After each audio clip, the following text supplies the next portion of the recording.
Guys, tignan nyo naman ang mga itsura namin. Di pa kami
guys, hindi na kailangang gumamit ng spoon at fork.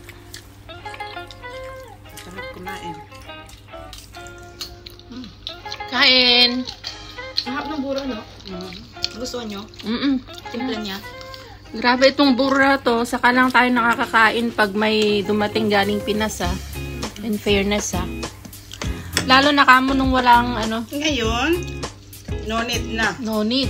Kasi tabi sa hindi kumakain ng buro. Ang sarap ng buro. Pero masarap po yan. Try nyo po.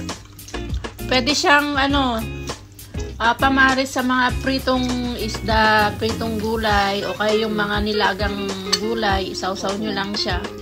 Sarap. Kung may mga allergy kayo sa shrimp, pwede ring isda. No? Ano mo na ba yan? Sarap.